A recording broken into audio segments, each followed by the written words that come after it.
Lucas capítulo 12, versículo 32.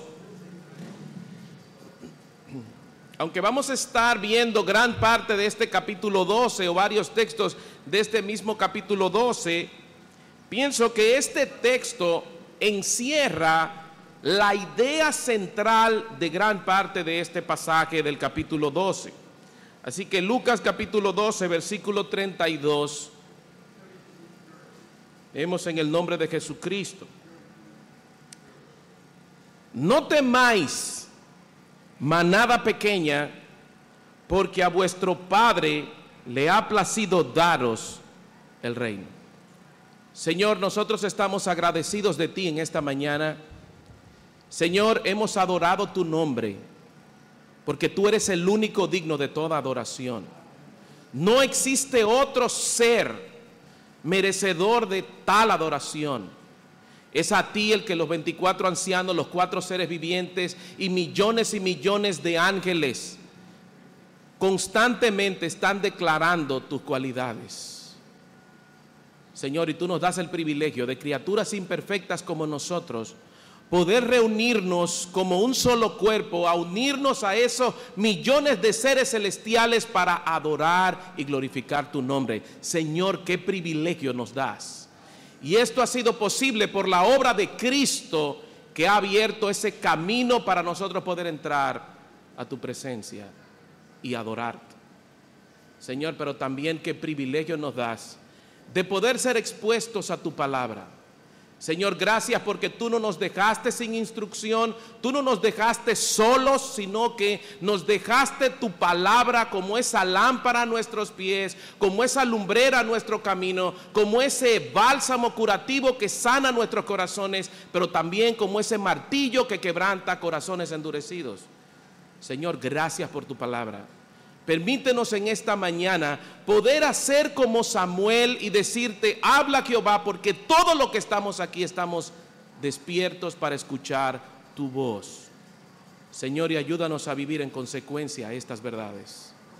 Te pedimos esto a pesar del expositor que has escogido en esta mañana, que a la luz, Señor, de su debilidad pueda, oh Dios, ser la luz de tu palabra la que pueda florecer en nuestros corazones.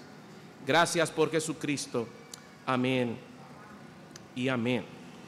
Bueno, hermanos, las empresas y las diferentes organizaciones, de una manera u otra, de una manera constante, están evaluando lo que hacen. De una manera u otra, las organizaciones y las diferentes empresas se encargan de ver cómo va el negocio. Hay indicadores en los cuales estas empresas utilizan para evaluar y ver si está siendo rentable la empresa, si esa empresa, esos números le van a permitir mantenerse como empresa. Y a la luz de estos resultados, ¿qué hacen las empresas? Trazan planes hacia el futuro. Y dice, bueno, si vendimos tanto, vamos entonces a hacer una proyección y vamos a ver cómo nos va a ir en el siguiente trimestre. Bueno, hermanos, de una manera u otra, nosotros como individuos, como familias, también hacemos eso. A veces lo hacemos de una manera consciente, o a veces lo hacemos de una manera inconsciente. ¿Qué hacemos nosotros? Nosotros a veces agarramos y venimos y decimos, bueno, voy a iniciar esta parte, voy a planificar el próxima quincena, cómo voy a distribuir estos chelitos. Llegaron, bueno, pero ahora voy a ver cómo es, porque no estaba en presupuesto que se enfermara el niño. Y empezamos nosotros a hacer un sinnúmero de planificación para el próximo momento.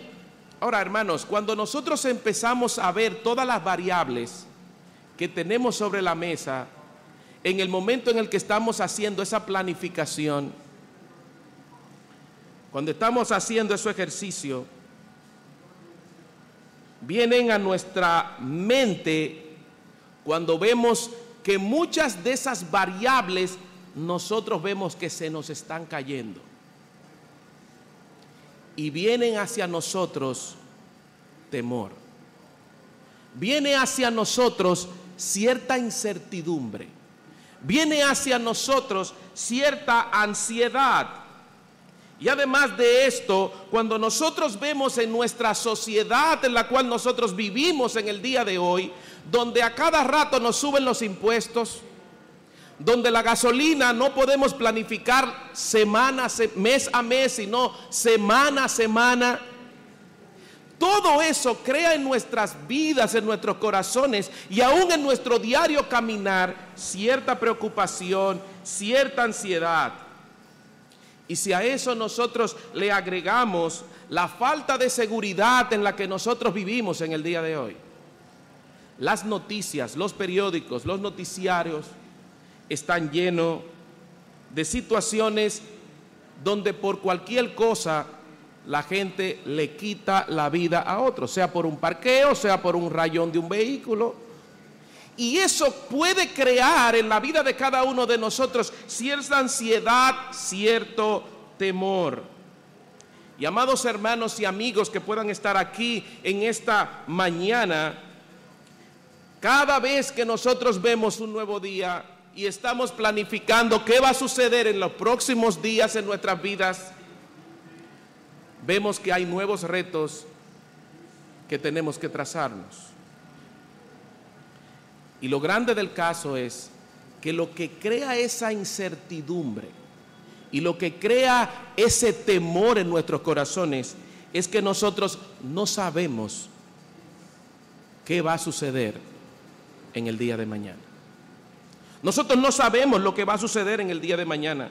Y hay que entender que no hay un asunto que afecte más la mente del ser humano que su futuro. No hay algo más abrumador que perturbe la mente y el corazón del ser humano que lo que tiene por delante. Cuando nos sentimos que no tenemos control, cuando nos sentimos que el conocimiento de todas las variables que forman la ecuación de nuestro futuro, nuestras mentes y nuestros corazones son inundados por la preocupación, son inundados por el temor. Y es ahí, en ese momento en el que nosotros estamos inmersos en todas estas variables, que nos vienen a nuestra mente este gran terrorista, ¿y si? ¿Y si me botan del trabajo? ¿Qué voy a hacer? ¿Y si no consigo el dinero para la comida de mis hijos? ¿Qué voy a hacer? ¿Y si quiebra el negocio? ¿Y si me diagnostican una enfermedad terminal? ¿Qué va a pasar? ¿Y si raya? Esta realidad frente a lo inesperado nos trae preocupación, nos trae ansiedad y nos trae temor. Y es mi oración, amados hermanos, en esta mañana, que el texto que tenemos por delante nos oriente ante esta realidad para que podamos ver en él cuál es el consejo de Dios para nuestras vidas en el día de hoy, en la realidad del temor, de la preocupación y de la ansiedad.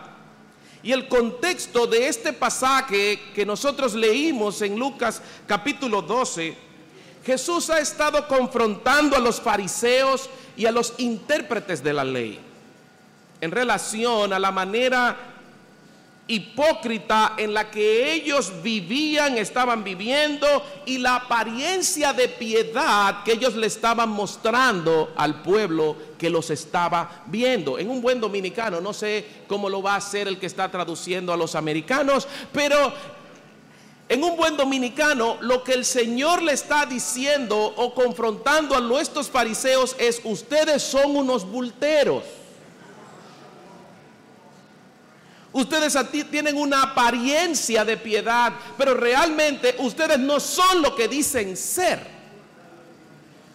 Por eso el Señor le dijo a sus discípulos: hagan lo que ellos les dicen, pero no hagan lo que ellos hacen. Si hubiese un dominicano escrito esa versión, dice: ellos son unos bulteros. Mientras Jesús está terminando de confrontar a estos hombres, sale de la casa de este fariseo y empezó a reunirse muchas personas alrededor de Cristo. Y a mí me encanta cómo Lucas, vamos a Lucas capítulo 12, en el primer versículo de este capítulo. Me encanta cómo Lucas empieza a dar los diferentes detalles para que nosotros podamos ver en su justa dimensión lo que él nos quiere mostrar. Miren Lucas capítulo 12, versículo 1. Noten la cantidad de gente que se está reuniendo alrededor de Jesús. Lucas capítulo 12, versículo 1. Entre tanto, una multitud.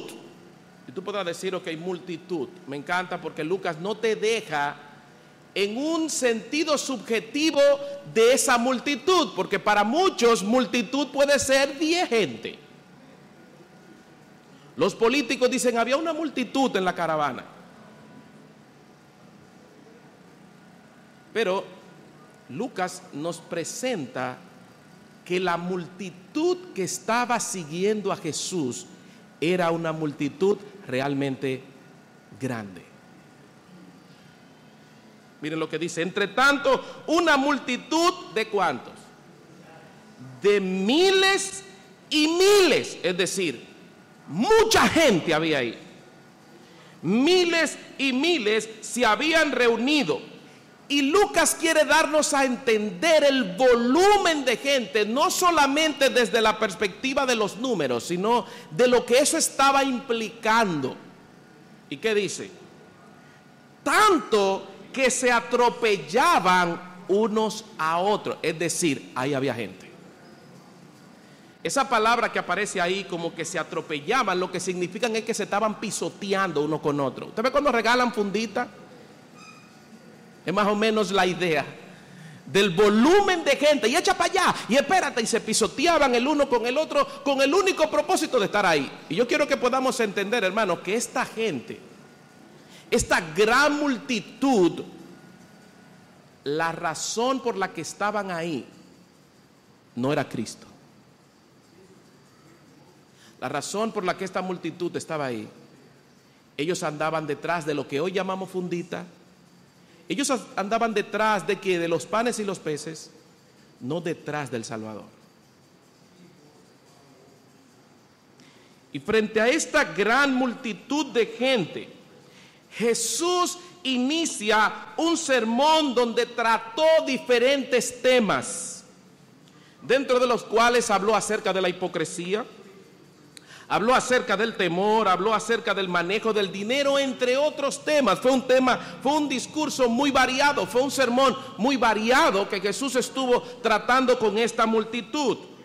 Pero el texto que tenemos esta mañana, el versículo 32, está dentro de este grandioso sermón que Jesús estuvo predicando en ese momento.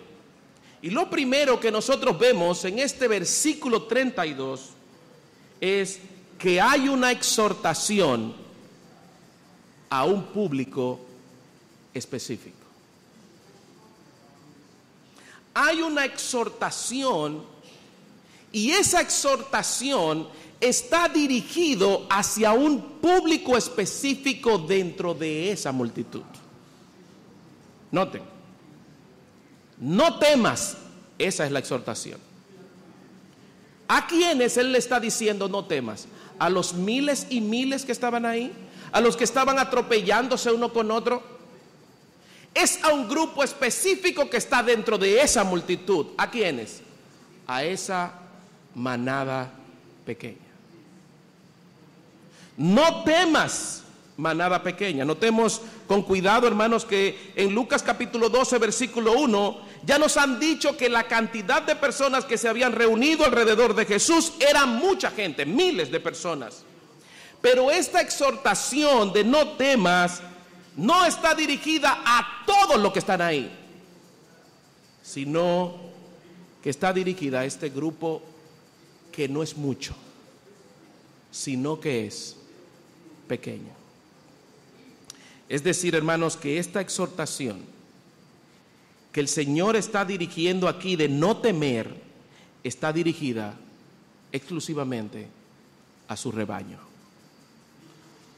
a sus ovejas, de las cuales Él es su pastor. Jesús está dirigiendo esta exhortación de no temer a su pueblo, a su iglesia. Está dirigiendo esta exhortación a ti y está dirigiendo esta exhortación a mí. No temas. No temas. No temas. Ahora, hermano, notemos con cuidado a qué es lo que el Señor le está diciendo a sus discípulos, a nosotros en el día de hoy, a la luz de Lucas capítulo 12, a qué no debemos de temer. Y existen aquí 3 situaciones comunes a las cuales Jesús le dice a sus discípulos que no teman. Y noten que esta exhortación de no temer va dirigido a sus amigos, a sus discípulos, a ese público específico. Y lo primero que nosotros vemos está en el versículo 4. En el versículo 4, Jesús le está diciendo una de las más terribles situaciones que el ser humano le tiene temor. De hecho, una compañía que hace encuestas hizo una encuesta donde preguntaba a un gran número de personas y le preguntaba: ¿a qué le tienes más temor? ¿Usted sabe cuál fue el resultado? Casi el 100% de los encuestados coincidieron en la misma respuesta, y es el temor a la muerte. La gente le tiene miedo a morirse. Y miren cómo el Señor le dice a sus amigos, a sus discípulos, a esa manada pequeña, a nosotros hoy, dice: mas os digo, amigos míos, versículo 4, no temáis. ¿A quiénes? A los que matan el cuerpo y después nada más pueden hacer. Así que lo que ello implica es que estamos inclinados a temer a la muerte. Uno de los temas que las personas no quieren que ni siquiera le toque. Yo tengo un amigo que no quiere ni siquiera que ese tema se toque en ningún tipo de conversación. Nosotros podemos estar muy contentos en la mesa comiendo, y desde que usted toca el tema de la muerte, ese hombre se le cambia el semblante y se para de la mesa. En una ocasión yo le pregunté: pero ¿cuál es tu problema? Dice: no, a mí no me gusta que me hablen de la muerte. A mí no me gusta que me hablen de eso. No, si tú quieres, podemos tocar cualquier tema, pero no hablemos de la muerte. ¿Por qué? Porque las personas temen hablar de ese tema. ¿Y cuál es la razón por la cual temen hablar de ese tema? Una de ellas es porque están muy atados a esta vida. Una de las cosas por las que hay el temor de hablar acerca de la muerte es porque solo piensan en este lado de la eternidad, de este lado del sol. Y como sus corazones están atados a este lado del sol, no quieren que lo despeguen de aquí.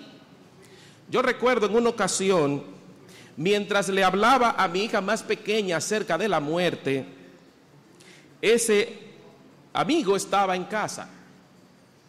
Mi hija tiene 8 años y muchos estarán pensando: pero abusador, tú le estás hablando de la muerte a una niña de 8 años. Hermanos, la muerte es una realidad que no discrimina edad, no discrimina grado social, no discrimina intelectualidad. La muerte, como dice las Escrituras, está establecido que todos los hombres mueran una sola vez y después de esto el juicio. Es decir, si hay algo seguro que tenemos es la muerte.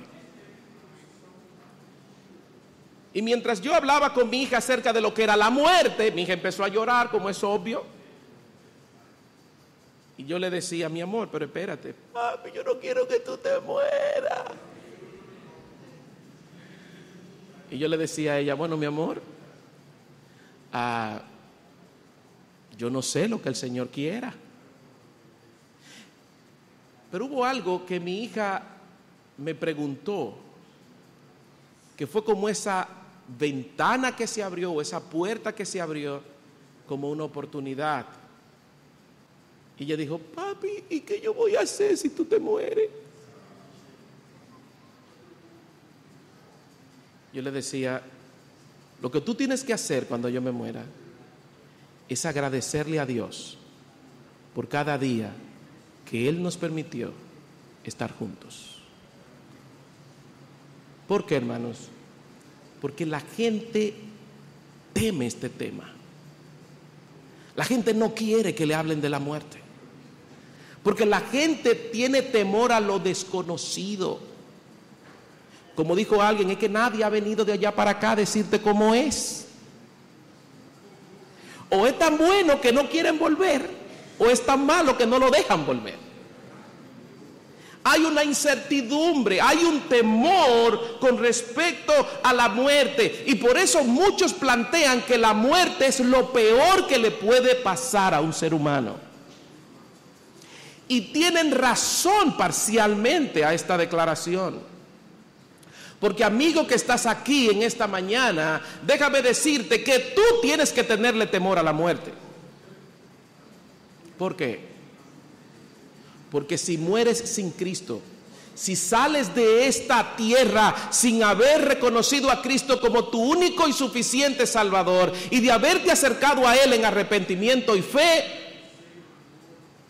tus días posterior a la muerte, la eternidad con respecto a la muerte, después de la muerte, será de un tormento eterno. Ahora, hermanos, los creyentes, aquellos que hemos aceptado a Cristo como nuestro Señor y Salvador, a los cuales podemos decir que el Señor es nuestro Salvador, no debemos de temer a la muerte. No debemos de temer a la muerte, no es lo peor. Decía el apóstol Pablo, para mí el vivir es Cristo y el morir me es ganancia. ¿Por qué? Porque si vivo yo voy a vivir para Cristo, pero si muero también moriré para Él. Ambos me conducen al mismo destino. ¿Quién es? Cristo. Y este era el tema central del apóstol Pablo, Cristo. Todo lo puedo en Cristo que me fortalece. Hermanos, cuando la muerte nos visita es porque ha determinado el Salvador de nuestras vidas, ha determinado el Señor que es soberano, decir, hijo mío, llegó el momento de venir a casa.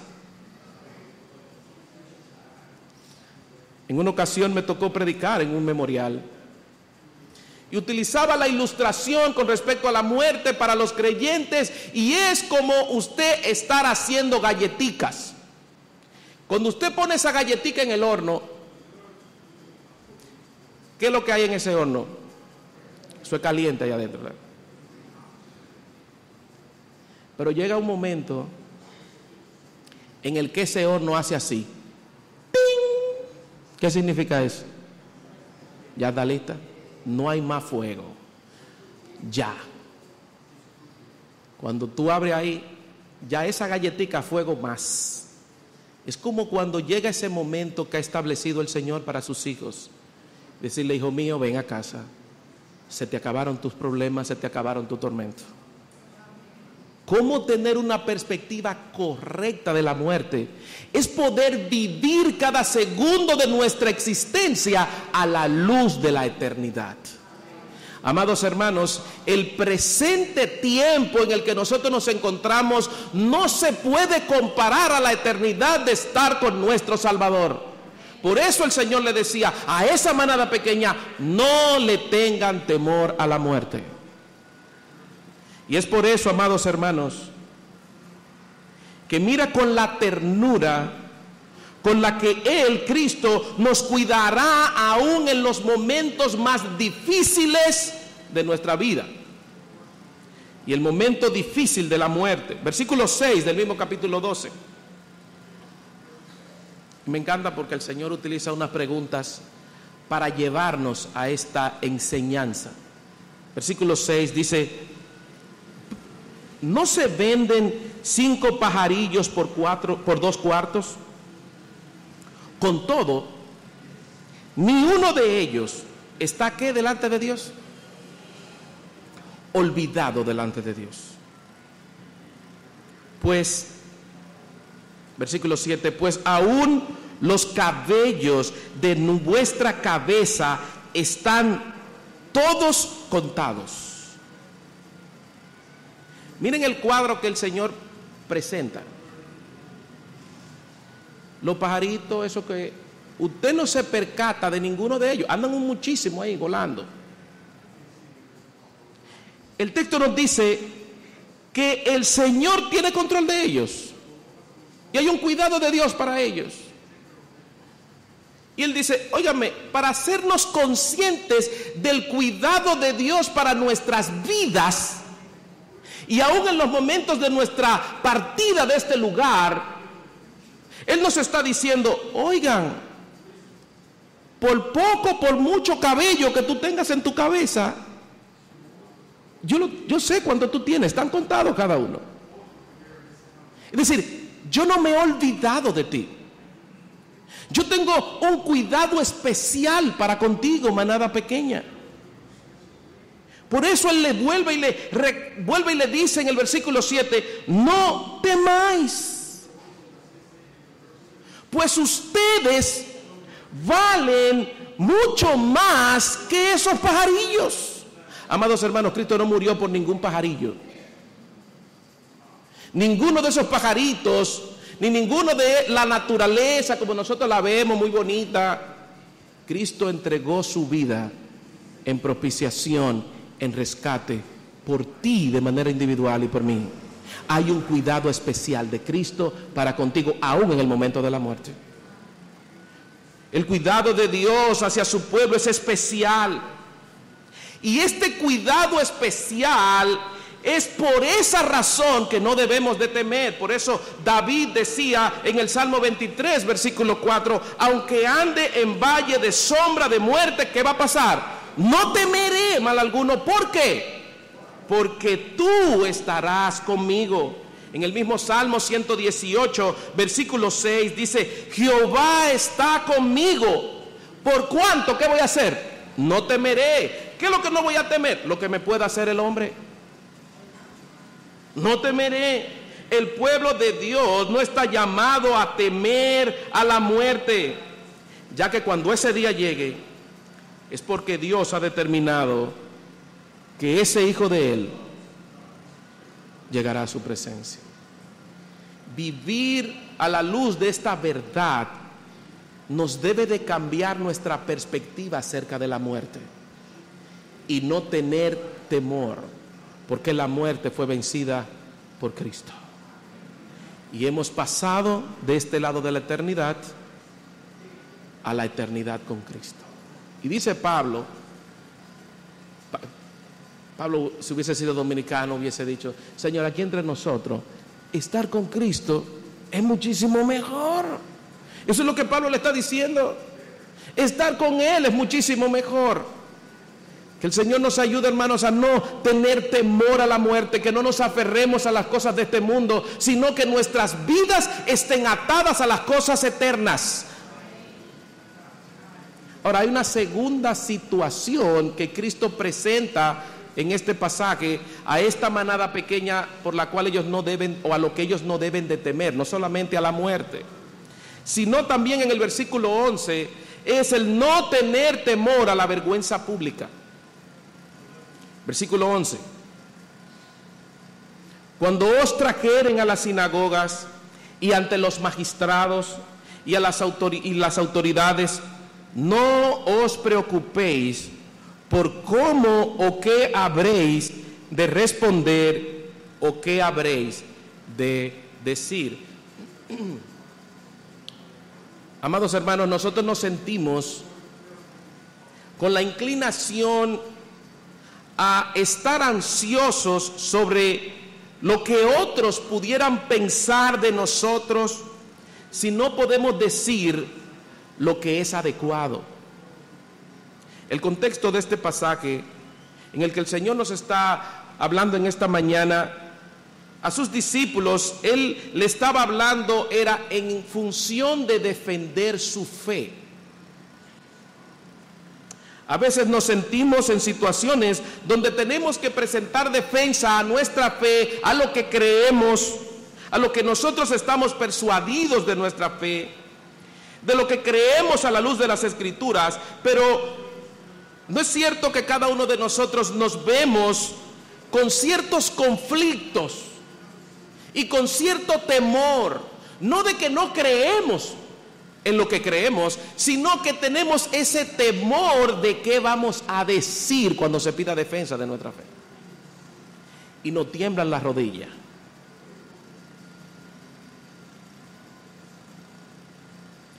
Temas tan conflictivos como el aborto, como la homosexualidad, como todos esos temas que hoy están en los medios, y cuando se nos acercan en nuestras oficinas, en nuestro trabajo, en la escuela, en la universidad, en el colegio, aun cuando familiares que no son creyentes se nos acercan a nosotros con respecto a estos temas, a veces nosotros nos frisamos y el temor nos cubre, y no es que nos avergonzamos de ser creyentes, nuestro temor es ¿qué pensarán ellos si yo digo algo que no es adecuado? Amados hermanos, este pasaje de Lucas capítulo 12 no tiene la intención de decirnos, pero no te preocupes, que Dios por arte de magia dará argumentos a tu mente para que tú solamente abras la boca y solo va a fluir un argumento fuerte y lo vas a convencer y lo vas a destruir. No, eso no es lo que el texto nos está diciendo. De hecho, lamentablemente en muchos contextos este pasaje ha sido muy mal utilizado, muy mal interpretado y muy mal aplicado. No estudie, que el Señor llenará tu boca. No, eso no es lo que el texto nos está diciendo. Es mi responsabilidad como creyente escudriñar las Escrituras. Es mi responsabilidad hacer un estudio serio de las Escrituras, estar en contacto permanente con la toda suficiente palabra de nuestro Dios. Yo tengo que involucrarme en leer buenos libros, en ir donde mis pastores y preguntarle, mire pastor, yo no entiendo este texto. Yo no entiendo este pasaje. En mi estudio devocional, mire, me toqué con este pasaje y estoy trancado, no sé lo que dice. Tiene que existir en nosotros esa responsabilidad de exponernos, de estudiar, de escudriñar, de ver todo el consejo de Dios. Ahora bien, Jesús lo que nos está diciendo en este pasaje, y es lo que le estaba diciendo a sus discípulos, es: ustedes no pueden tener temor de presentar defensa de su fe. No deben de tener temor. ¿Por qué? Porque yo no los voy a dejar a ustedes solos. Mira cómo Lucas capítulo 12, versículo 12 nos dice: porque el Espíritu Santo os enseñará en la misma hora lo que habéis de decir. Es el mismo Cristo que también les dijo a sus discípulos en Juan capítulo 14, versículo 24: mas el Consolador, el Espíritu Santo, a quien el Padre enviará en mi nombre, Él os enseñará todas las cosas. Y ojo aquí, Él os enseñará y os ¿qué? Recordará. Ahí es el punto.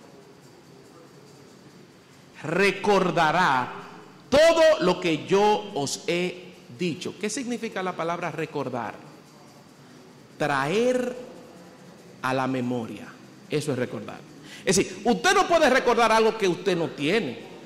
Es decir, usted no puede recordarse ahora mismo cómo ser, o muchos tal vez, no pueden recordarse de lo que es el resultado de la integral de la secante quinta de pi de x.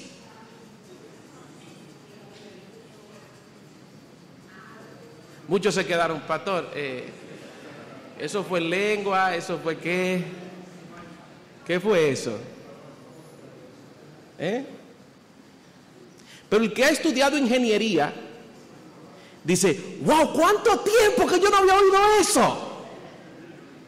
De la integral de la secanta quinta de pi. Lo que pasa es que yo soy ingeniero, por eso, ¿verdad? Muchos pueden decir, wow, el libro de cálculo de Larso, wow, ¿cuánto tiempo que yo no había? Te recordaste de eso. Eso es traer a la memoria. Pero si no hay nada que traer a la memoria, ¿qué es lo que va a llegar a la memoria? Nada. Por eso es nuestra responsabilidad como creyentes exponernos, el estudio, porque en esos momentos en el que va a requerir defensa de lo que crees, el Espíritu Santo traerá a la memoria tus estudios de las Escrituras. Y tú mismo dirás, cuando tú salgas de ahí, tú vas a decir, wow, pero no sé si te ha pasado, que tú sales y dices, wow, pero yo leí eso, pero yo no lo recordaba, ¿no? Eso lo hace el Espíritu Santo, de traer a la memoria la palabra de Dios pertinente en ese momento. Por eso cuando estudiamos las Escrituras, hermanos, la palabra de nuestro Dios no es un libro meramente, es la instrucción de Dios. Es la palabra de nuestro Dios. Es una palabra que es vida y capaz de dar vida. Y hacemos bien en exponernos a ella, porque es el instrumento de gracia que Dios nos ha dado para ser usado para traer defensa a lo que creemos. Por eso, hermanos, nosotros no podemos tener temor. Es confiar en que nuestro Dios traerá a la memoria a lo que nos hemos expuesto. Pero hay una tercera situación común que trae temor a nuestras vidas. Existe una tercera situación de temor a nuestras vidas. Y usted podrá tal vez decirme, pastor, mire, en las dos primeras, mire, siendo realista, mire, yo a la muerte, como que muerte, no es que yo le tengo mucho miedo, no es que yo le tengo mucho temor, porque mire, ya soy una persona mayor, yo eso es lo que estoy esperando. Mire, de verdad, como que la muerte, no mucho. Con respecto a tener temor de defender la fe, mire, yo vengo aquí todos los sábados que el pastor Castillo está con todos los pastores aquí estudiando y enseñando. Ya mire, yo me leí toda la teología. Sí, el Señor me ha dado la gracia y ahí yo no tengo temor de poder defender mi fe. Pero aquí hay una tercera situación común. Y es el temor por la satisfacción de nuestras necesidades básicas. Versículo 22. Dijo luego a sus discípulos, noten, el texto no, en ninguno de los textos que hemos leído Jesús dice, y le dijo a la multitud. Y le dijo a sus amigos. Y le dijo a sus discípulos. Por tanto os digo, no os afanéis por vuestra vida. ¿Qué comeréis? Ni por el cuerpo que vestiréis. De modo que esto implica que sentimos la inclinación a preocuparnos por la satisfacción de nuestras necesidades básicas, como es comida, bebida, ropa, albergue o casa. ¿No es cierto que nos preocupamos por eso? Eso a veces nos quita el sueño. Por todas las implicaciones que esto trae. Y principalmente nosotros como padres. Nosotros como padres nos cargamos de ansiedad, de temor, de preocupación ante la incertidumbre de cómo vamos a proveer para nuestra casa. Se nos llena el corazón de temor cuando pensamos en la posibilidad de que podamos perder el trabajo o en la posibilidad de que la empresa que tenemos quiebre. Usted oye en las empresas un rumor. Tú supiste que van a votar un grupo.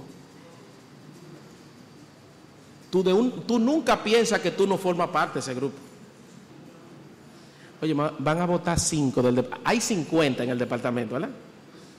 Van a votar a 3 del departamento. Tú dices, wow, ¿a quiénes serán? No. Tú de una vez dices, wow, llegó el día. Te crea ansiedad. Te crea temor. Y más, como decíamos ahora, como padres, crea ese temor en nosotros de decir, ¿y si yo pierdo el trabajo, de dónde yo voy a sostener a mis hijos? Ahora, hermanos, este pasaje en ninguna manera nos está diciendo que nos sentemos en nuestras casas a esperar que el Señor mande a alguien que toque la puerta de nuestra casa y nos llenará mensualmente nuestras neveras y nuestras despensas. Eso no es lo que el texto está diciendo, porque no quisiera que saliéramos de aquí. Bueno, mañana pongo la carta de renuncia, porque el pastor el domingo nos estaba diciendo que no te preocupes por el alimento, que el Señor, así que al jefe, mire caballero, mire mi carta, si usted quiere no me liquide. Mi Dios pues suplirá todo lo que os falte conforme a sus riquezas en gloria, así que me voy a sentar frente al televisor a esperar que el Señor de una manera milagrosa toque la puerta de mi casa todos los 15 y los 30 para que Él no vaya muy forzado y así no se me dañen los productos en la nevera. No, hermanos, las Escrituras lo que nos dicen que nosotros tenemos que ser diligentes en trabajar. Cada uno de nosotros debemos de salir a trabajar duro en búsqueda del sustento de nuestras familias. Es mi responsabilidad ir a buscar el moro de todos los días. Esa es mi responsabilidad. Dios ha delegado esa responsabilidad sobre mí. Es mi responsabilidad sostener a mi familia. Ahora bien, hermanos, lo que nosotros debemos de entender es que nuestros trabajos, que nuestras empresas son los medios que Dios está utilizando para suplir nuestras necesidades. ¿Cuántas veces has abierto tú la nevera de tu casa? Y tal vez hablo con nuestros hijos ahora. ¿Cuántas veces tú has abierto la nevera de tu casa y cuando tú la abres, tú dices, wow, Señor, gracias por proveer todo lo que hay aquí?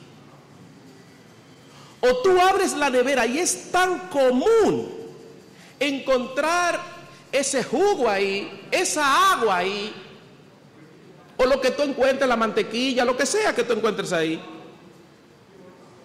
y tú lo das por sentado. No, que papi trabaja. No, pero es que es normal, nosotros vamos al supermercado o vamos al colmado a cada rato y eso siempre está ahí. Amado joven, a un niño que estás aquí, quien provee para tu casa es el Señor a través de papi y a través de mami. Es el Señor el que abre las puertas para que tu papá o tu mamá puedan traer provisión a tu casa. Por eso nuestra gratitud tiene que ser a Dios. Señor, tú eres el que provee a nuestro hogar. Tú eres el que provee para satisfacer las necesidades que tenemos en la casa. Por ende, si tú eres el que provee estos medios, yo tengo que estar confiado. Porque si me cancelan del trabajo, bueno, Señor, ¿cuál otro medio es que tú vas a utilizar para seguir proveyendo? Mi confianza no debe de estar depositada en el cheque que recibo los 15 o los 30. Mi confianza tiene que estar depositada en el que provee, que es nuestro Dios. Y si Él es el que provee para todas mis necesidades, yo tengo que estar confiado en Él. Y por ende, por conclusión, el temor no debería de encontrar cabida en mí. Mira cómo Él lo plantea en Lucas capítulo 12, versículo 23 al 30. Porque a veces pensamos que la vida consiste en comer, muchos piensan así, en comer, en vestir y en las cosas de sus necesidades básicas. Pero mira cómo dice en el versículo 23, la vida es más que la comida y el cuerpo que el vestido. Y aquí vuelve el Señor a ilustrarle a ellos el asunto. Versículo 24. Considerad los cuervos que son uno vago. O son uno aprovechado más que vago. Considerad los cuervos que ni siembran ni ciegan, que ni tienen despensa ni granero. Y a pesar de eso, ¿qué hace Dios? Los alimenta. Entonces, ahí viene una pregunta que el Señor le hace a sus discípulos. ¿No valen ustedes más que las aves? ¿Y quién de vosotros podrá con afanarse añadir a su estatura un codo? Pues si no podéis ni aun lo que es menos, ¿por qué os afanáis por lo demás? Y vuelve y le dice, observen. Vuelve y le ilustra. Considerad los lirios cómo crecen. Y vuelve y le dice, no trabajan ni hilan, mas os digo que ni aun Salomón con toda su gloria se vistió como uno de ellos. Y aquí viene la reflexión de Dios para con sus discípulos. Y si así viste Dios, noten, ¿quién es el que alimenta a los cuervos? ¿Quién es el que viste la hierba? Dios.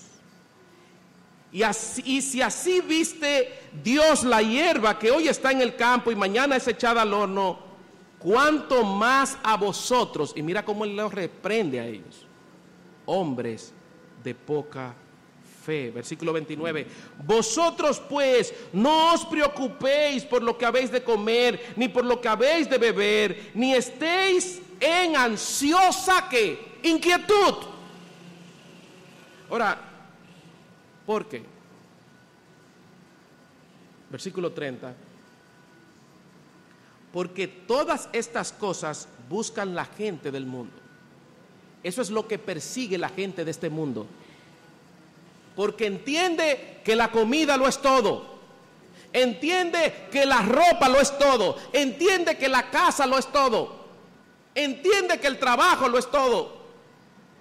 Ahora, ¿cuál es la cosmovisión bíblica de esto? Cristo le dice, pero le digo por qué ustedes no deberían de afanarse como se afana el mundo. En otras palabras, ustedes sí tienen las mismas necesidades que el mundo, porque nosotros no somos extraterrestres. Nosotros tenemos hambre, tal vez muchos ya la están sintiendo ahora. Tenemos hambre, tenemos sed, necesitamos vestidos, necesitamos una casa, necesitamos cubrir todas nuestras necesidades. Ahora, Cristo le está diciendo a sus discípulos, ustedes también tienen esas mismas necesidades. El punto es, ustedes no pueden estar tan ansiosos y afanosos por esas realidades. ¿Por qué? Pero vuestro Padre sabe que tenéis necesidad de estas cosas. Es decir, Dios no es indiferente a tu necesidad. Dios no es indiferente a las necesidades que nosotros como seres humanos estamos pasando. Él no es indiferente. Él sabe. Y dice que nuestro Padre conoce nuestras necesidades diarias.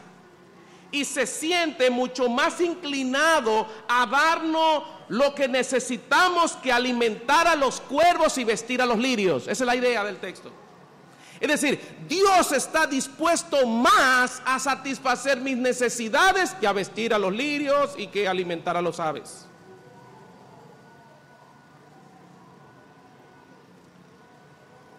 En otras palabras, mira lo que Jesús nos quiere decir.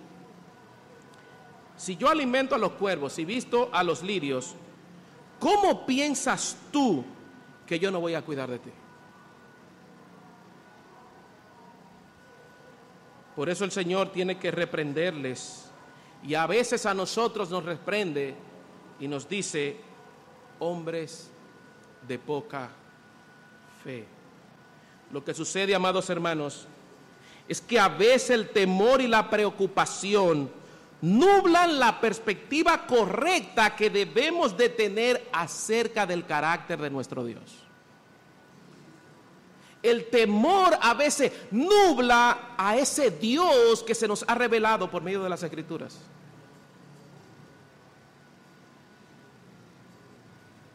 Por eso nosotros necesitamos que el Señor nos ayude. Hasta ahora, hermanos, hemos visto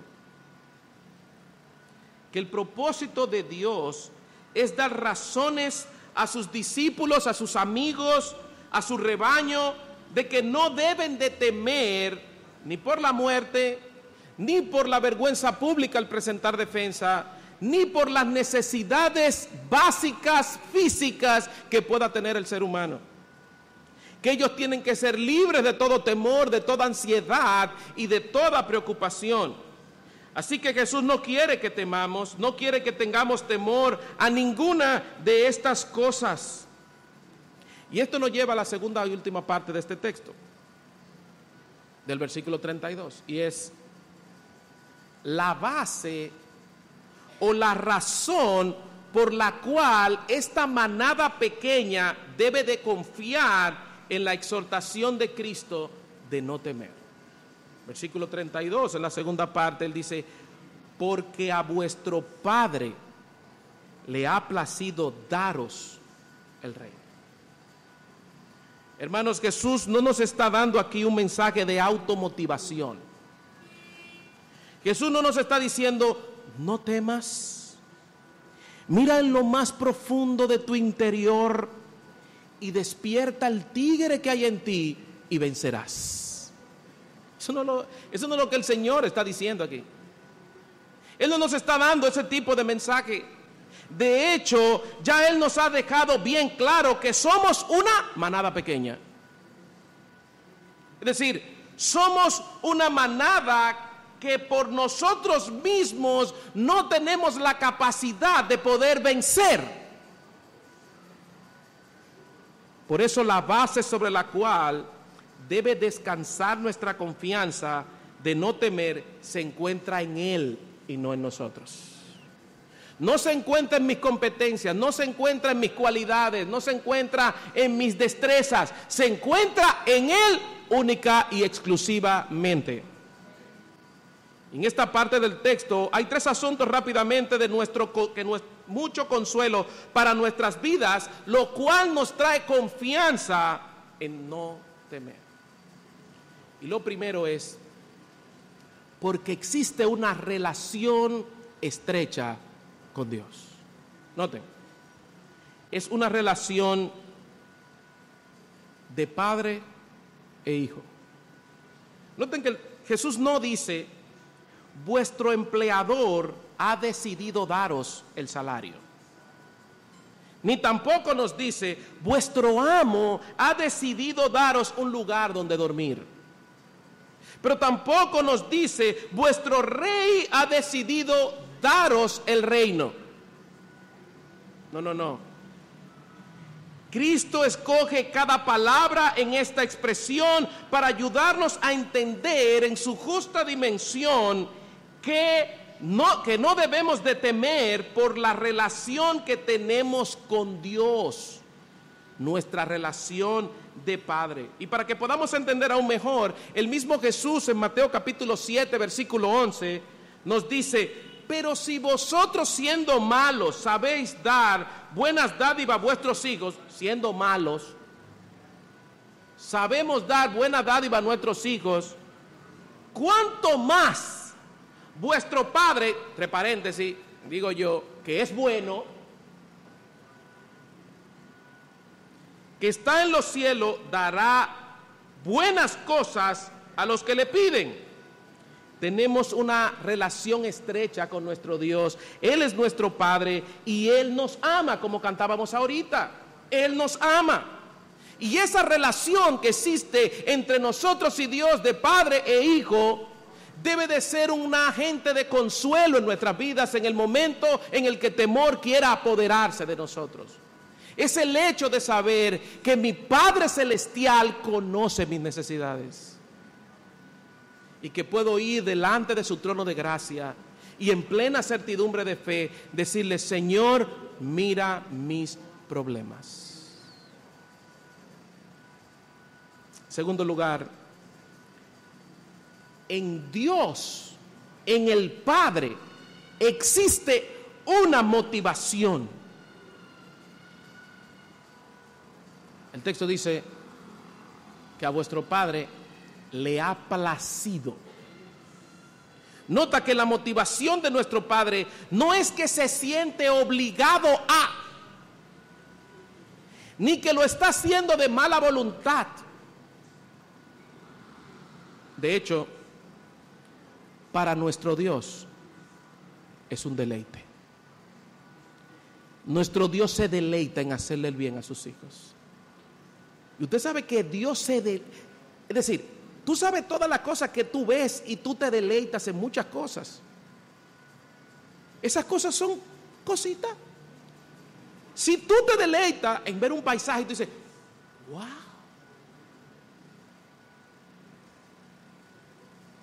Dios se deleita en hacer el bien a sus hijos.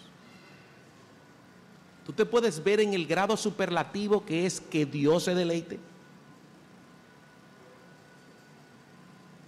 No temas, rebaño pequeño, porque vuestro Padre ha decidido. No es su deber, no es obligatorio, no es que Él lo tiene que hacer, sino que es un deleite para Él darnos el reino. Como bien dijo Pablo en Efesios capítulo 1, versículo 5, en amor habiéndonos predestinado para ser adoptados hijos suyos por medio de Jesucristo, según ¿qué? El puro afecto de su voluntad. Es un deleite que Dios tiene en bendecir a sus hijos. En tercer lugar, hemos visto una motivación, hay una relación de padre e hijo, hay una motivación en Él, se ha placido, hay un placer, hay un deleite y hay un regalo. Daros el reino.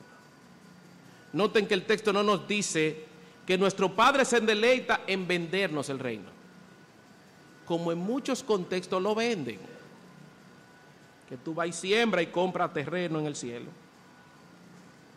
o negociar el reino. Tú haces esto y yo te hago un trueque. No, el texto nos dice que Él, nuestro Padre, se deleita en darnos el reino. ¿Y qué significa que nos ha dado el reino? Significa que el gobierno omnipotente y la autoridad del Rey del universo estarán eternamente ocupadas a favor de ese rebaño pequeño de Dios. Tú te puedes imaginar al Dios Todopoderoso pendiente de ti las 24 horas del día, los 7 días de la semana, durante los 365 o 366 días del año, cada segundo de tu existencia. Los ojos del Señor están sobre ti, cuidándote a ti de manera particular e individual.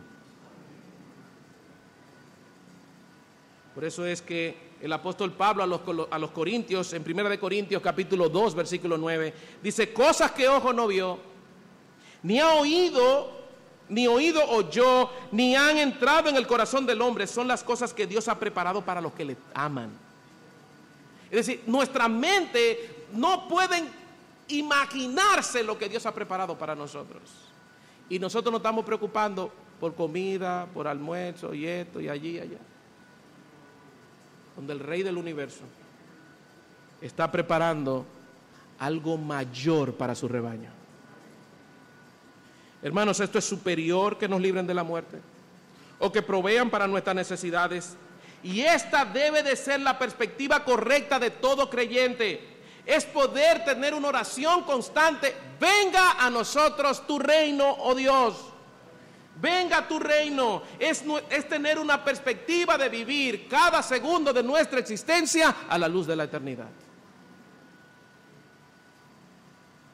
Y poder tener un corazón anhelante de que Dios venga una vez más. Y noten, hermano, el hilo de pensamiento que Cristo lleva en todo su discurso. Versículo 31, cuando Él dice, mas buscad ¿qué?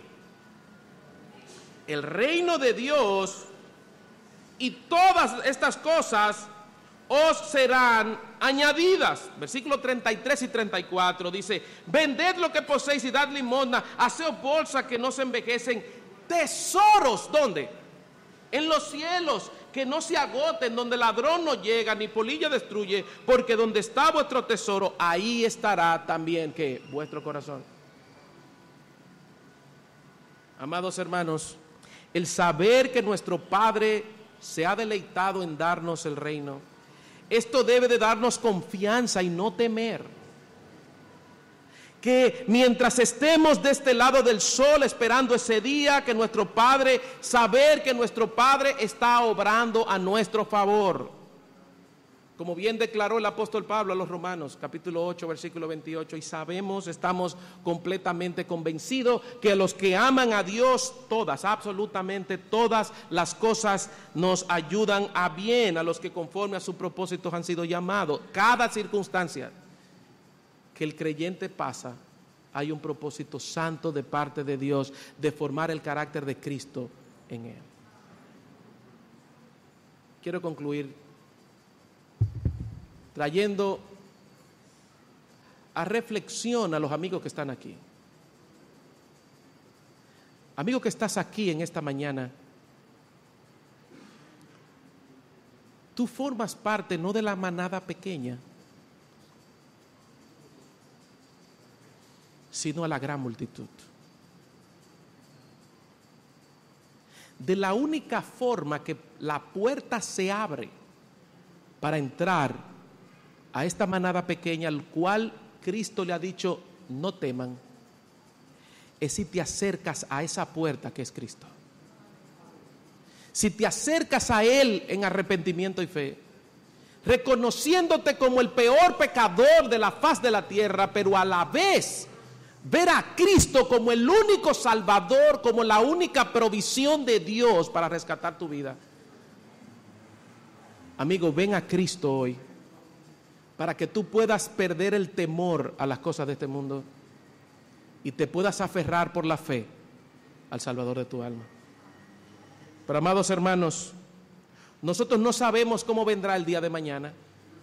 No sabemos si nos subirán los impuestos.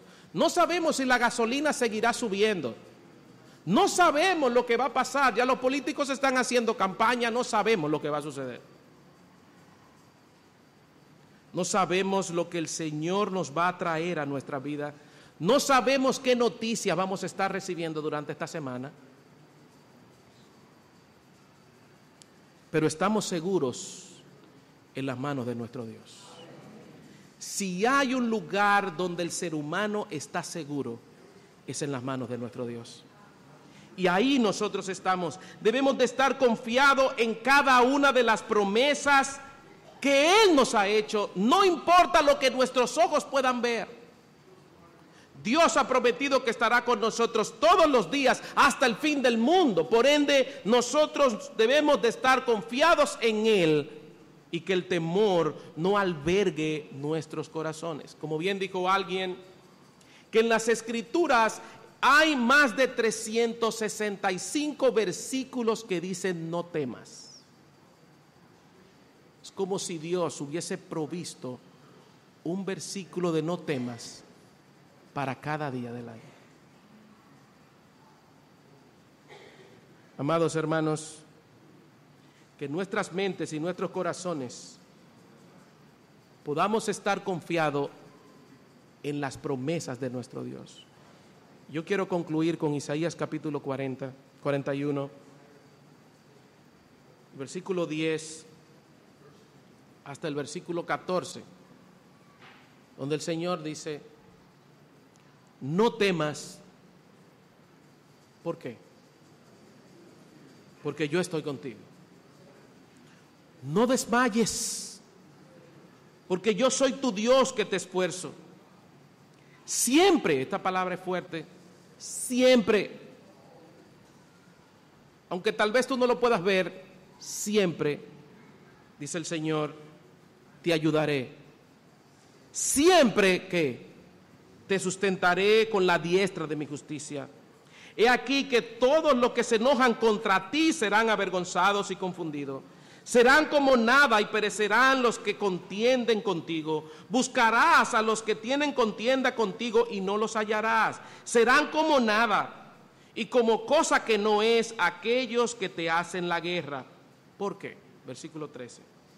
Porque yo, Jehová, soy tu Dios, que te sostiene de tu mano derecha y te dice una vez más: no temas, yo te ayudo. Versículo 14, no temas, gusano de Jacob, oh vosotros los pocos de Israel. Como veíamos, esa manada pequeña. Yo soy tu socorro, dice Jehová, el Santo de Israel es tu Redentor. Miren cómo en estos pocos versos, en 3 ocasiones, el Señor nos está diciendo: no temas, porque yo estoy contigo. Señor, te damos las gracias en esta mañana. Señor, gracias, porque muchas veces el temor arropa nuestras vidas. Muchas veces las circunstancias arropan, Señor, nuestra perspectiva correcta de la vida. Señor, te pedimos que tú nos ayudes, porque en nuestras propias fuerzas nosotros no lo podemos hacer. Por eso venimos delante de ti en esta mañana, pidiéndote, Señor, que tú nos ayudes y que tú puedas hacernos ver que a pesar de las circunstancias, en tus manos nosotros estamos seguros. Señor, que el temor, cuando quiera tocar las puertas de nuestras vidas y de nuestros corazones, nosotros podamos responder en confianza a un Dios que tiene control de todas las cosas. Señor, ayúdanos en estos momentos difíciles por lo cual pudiéramos estar atravesando, que nuestros ojos puedan estar clavados en ti y confiados en tus promesas. Señor, muchas gracias en el nombre de Jesucristo. Amén y amén.